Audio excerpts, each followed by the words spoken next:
Olá, olá cérebros! Hoje é o nosso momento efeméride de hoje, é a declaração de independência do Brasil, a proclamação da nossa independência feita por Dom Pedro, o que seria o primeiro, o príncipe regente, em 1822, né, dia 7 de setembro de 1822. Na verdade, o Dom Pedro, ele leu um documento expedido pela esposa, né, um documento no qual ela já diz, temos que declarar independência, somos independentes, né? Dom Pedro lê o documento, ele fica meio chateado porque existe uma ameaça de invasão de Portugal ao nosso território, e essa invasão significaria, né, uma recolonização do Brasil, essa invasão significaria o retorno, né, compulsório de Dom Pedro e sua família, Dona Leopoldina, para Portugal. Ele fala, não vai ter nada disso. E daí ele grita o famoso independência ou morte, ou algo muito parecido com isso, né? O textinho é um pouquinho mais complexo do que independência ou morte, mas a frase é bacana e é legal que seja dito independência ou morte, né? O Dom Pedro, ele declara a independência no dia 7 de setembro, mas a independência se inicia muito antes disso, né? Existe um processo que se inicia muito antes disso.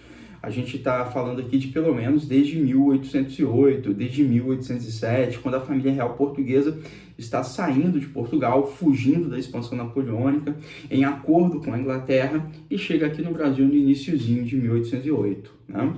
O processo continua depois, né, do grito do Ipiranga, do famoso grito do Ipiranga, do Independência ao Norte, né, com uma série de conflitos entre Brasil e portugueses aqui no Brasil, entre o Brasil e tropas portuguesas que estavam no Brasil, que vieram para o Brasil para defender a recolonização do Brasil. Né?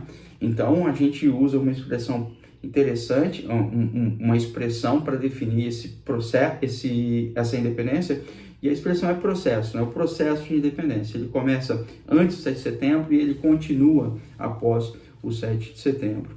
Para você ter uma ideia, o reconhecimento da separação do Brasil com relação a Portugal, né, a separação do Brasil com relação ao Reino Unido de Portugal e Algarves acontece em agosto de 1825. Então, é um processo mesmo, né, no sentido de que ele não começa agora, né, ele não é só o dia 7 de setembro, mas ele começa antes, como eu já disse algumas vezes aqui, e termina depois do 7 de setembro. Bom, voltando à vinda da família real para o Brasil, é legal a gente falar o seguinte, né? Quando a família real portuguesa, fugindo da expansão de Napoleão, vem para o Brasil, né? Fugindo não significa que foi sem planejamento, não significa que foi, né, de forma atabalhoada, não significa que foi uma tragédia, nada disso, né? O Dom João VI, ele se planejou para isso, né? Ele fez um bom acordo com a Inglaterra para isso e traz a corte para o Brasil e transfere para o Brasil toda a estrutura, né, burocrática, administrativa de Portugal. O Rio de Janeiro passa a ser a sede da metrópole, o Rio de Janeiro passa a ser a sede do Império Português. Então, nesse sentido, muita gente gosta de usar a expressão que houve uma inversão, né? E essa inversão brasileira indica que o Brasil ganha um status, né, de colocação dentro do Império Português de destaque. Já era um destaque no sentido econômico, porque o Brasil era, do ponto de vista econômico, muito, muito, muito atrativo, né, para o Império Português, e agora passa a ser um território de destaque do ponto de vista burocrático administrativo. Por quê? Porque a gente passa a ser a sede da metrópole, a gente passa a ser a sede do Império, a gente passa a ser, por assim dizer, né, o boss do processo de organização ali das dominações portuguesas. Com isso, por exemplo, logo que se chega aqui, a família real declara, Dom João VI declara a abertura dos portos às nações amigas. Então, há um rompimento com o pacto colonial e o Brasil, nesse sentido, pode fazer comércio livremente com as nações amigas.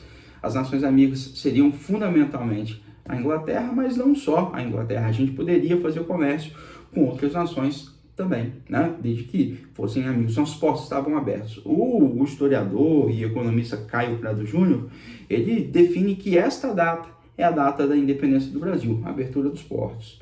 E junto disso, da abertura dos portos, uma série de outros mecanismos são criados, são estabelecidos, que dão uma fisionomia de país independente para o Brasil, de território independente para o Brasil, né?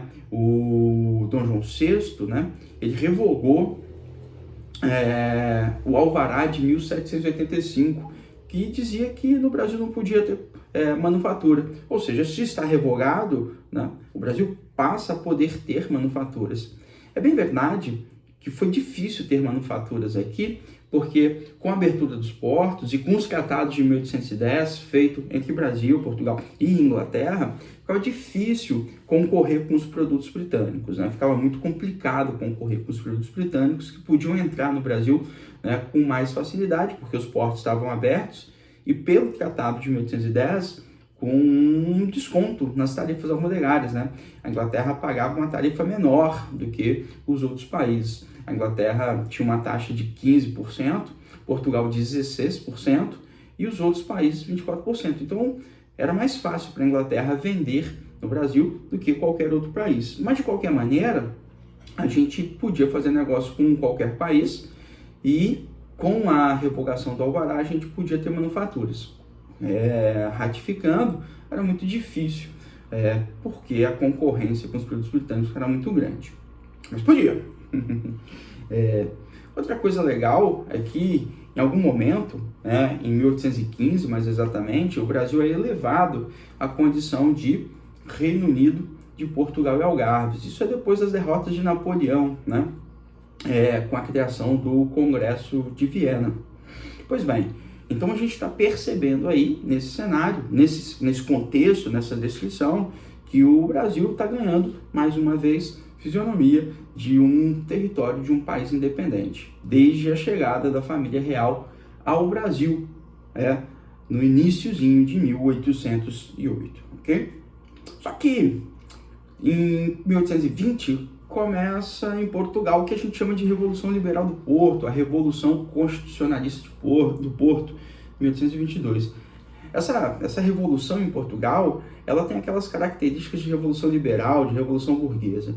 Ela parece muito com aquilo que a gente chamou de Revolução Francesa em algum momento das nossas aulas, né? De ensino médio, das nossas aulas de curso preparatório, etc. Parece muito com uma revolução, portanto, que quer acabar com o absolutismo. Na verdade, ela é isso, uma revolução que quer acabar com o absolutismo. Mas, em contrapartida, ela, além disso, ela quer recolonizar o Brasil, né? Então, a burguesia, a elite de Portugal, ela quer retomar o processo de colonização do Brasil. Então, tudo aquilo que Dom João VI tinha criado aqui, como a abertura dos portos, né, acordos particulares com a Inglaterra, a elevação do Brasil à condição de Reino Unido, as cortes portuguesas, o parlamento de Portugal, que organizavam ali o que a gente chama de Revolução do Porto, queria recolonizar o Brasil. Então, obviamente que o Brasil não quer isso, o Brasil não aceita isso, a elite brasileira, fundamentalmente, não aceita isso, e aí inicia-se o que a gente pode chamar, entre aspas, de luta pela independência, porque ainda não é exatamente luta pela independência, ok? Mas uma das coisas fundamentais feitas pela Revolução do Porto era levar de volta a família real para lá.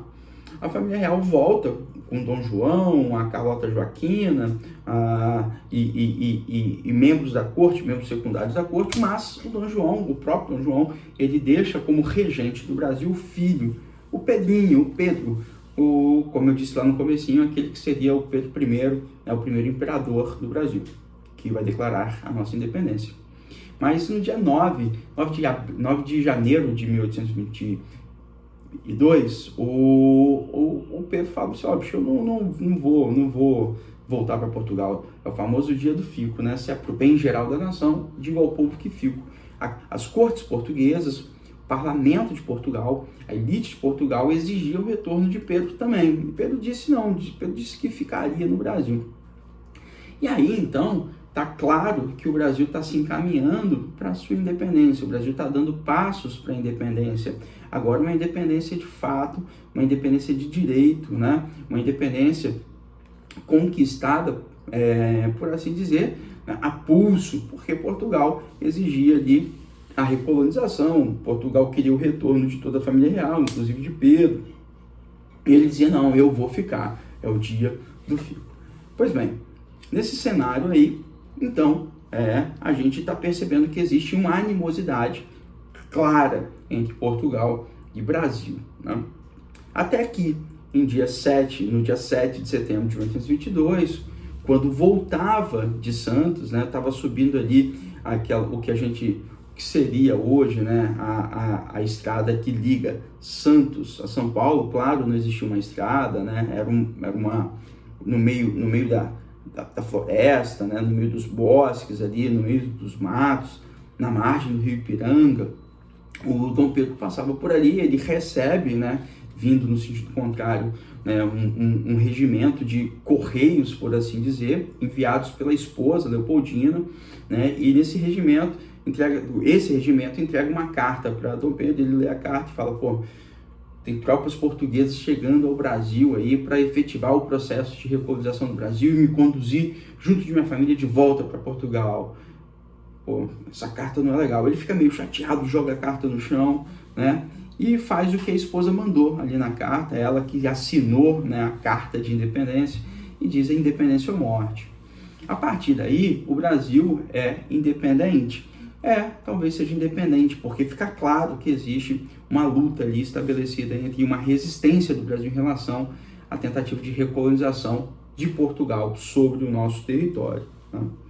Daí para frente, existe um processo que a gente vai identificar que é um processo tenso, um processo de muita tensão entre o Brasil e Portugal. Portugal, de fato, envia algumas esquadras para o nosso litoral. Essas esquadras, elas resistem, né, à independência do Brasil em localizações muito específicas, tipo a Bahia. Existe uma resistência lá no extremo sul, onde hoje é o Uruguai, que na ocasião pertencia ao Brasil. Existe resistência no Maranhão, existe resistência no Grão-Pará, né? O Grão-Pará hoje, claro, é o Pará, mas é muito mais do que o Pará. E ali tem um episódio muito legal, né, que é o episódio do navio Palhaço. Tem um mercenário britânico que trabalha para o Brasil, para defender a independência do Brasil, o Grenfell. Ele joga 250 pessoas dentro de um navio, nos porões de um navio, o navio Palhaço, né? Joga cal em cima das pessoas, fecha ali as portas, as escotilhas do porão, e essas pessoas morrem cozidas, né? Queimadas. Então existe um processo violento ali para a gente defender a nossa independência, né? Muita gente fala que que a nossa independência foi pacífica. Ela não foi pacífica coisa nenhuma. Existe luta pela independência, né? Tem o Cochrane, que é um grande navegador inglês que, né, por dinheiro, ele luta pela nossa independência. Depois ele briga com Dom Pedro I, pega o navio que Dom Pedro I tinha cedido a ele para poder lutar pela independência e vai embora do Brasil, foi para o Chile. Lá no Chile ele virou herói nacional, o Cochrane, né? Enfim, então existe uma luta, né, pela nossa independência. Dentro dessas lutas, né, o episódio do navio Palhaço, que eu acabei de citar aqui para vocês, é muito interessante, né? É uma história interessante, mas talvez a coisa mais interessante ou mais curiosa e mais bacana, assim, da nossa independência o que ocorreu ali na Bahia, né? As baianas são extremamente importantes para defender a nossa independência, né? Tem a famosa Maria Quitéria, né? E tem a famosa Joana Angélica. Eu acho que vocês já ouviram falar da Joana Angélica, da Maria Quitéria e da Maria Quitéria. Maria Quitéria era mulher, ela se alistou vestida de homem, ela pegou umas vestimentas ali na casa dela de alguém ali, de um homem qualquer, se eu não me engano, do cunhado. E ela vai, faz o alistamento, ela entra nas tropas que defendem a independência e luta pela independência. Ela é descoberta como mulher em algum momento, mas ela é tão importante para a luta, ela é tão capaz de lutar, que os caras falam: não, você vai ficar aqui. E no final do processo, que vai acontecer, né, quase um ano depois, no meio do ano de 1823, ela recebe uma homenagem do governo, né? Ela recebe uma medalha de honra, ela é considerada uma grande militar, enfim. E a Joana Angélica era uma freira, né? Ela diz o seguinte: ó, só por cima do meu cadáver vocês vão dominar esse lugar. E de fato, infelizmente, ela toma um tiro no peito, né? Ela morre, e tropas portuguesas invadem um convento onde ela estava, né, que era um foco de resistência, era um foco de luta pela independência. Mas o heroísmo dessas pessoas é importante, né? A garra dessas pessoas, essas pessoas dão a vida pela independência do Brasil. Isso só confirma a ideia de que a nossa independência não foi tão pacífica assim, né? A gente tem conflitos interessantes aí nesse nosso processo de independência, ok? Em algum momento aqui da nossa conversa, uma conversa em que só eu falo, eu disse que a nossa independência é reconhecida por Portugal só em 1825. A gente faz um acordo com Portugal, paga uma grana alta para Portugal, cerca de 2 milhões de libras. A gente pega essa grana da Inglaterra emprestada e só aí, assim, enfim, o nosso processo de independência ele se consolida e Portugal reconhece a nossa independência. Em seguida, a Inglaterra também reconhece a independência e antes dos dois, os Estados Unidos já haviam reconhecido a nossa independência, ok? Então, é um processo mesmo, né? É um processo mesmo, ok? Começa antes de 7 de setembro de 2022 e continua depois de 7 de setembro de 1822, ok?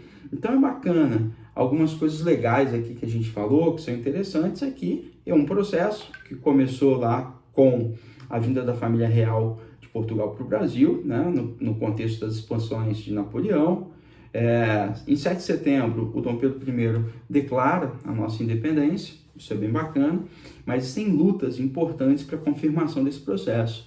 E nesse processo, as mulheres ganham destaque, né? Aí eu dei o exemplo da Maria Quitéria, eu dei o exemplo da Joana Angélica, né? Eu podia falar também da Maria Graham. São personagens importantes da nossa independência. Então fica aí, independência. Beijo para vocês, até a próxima.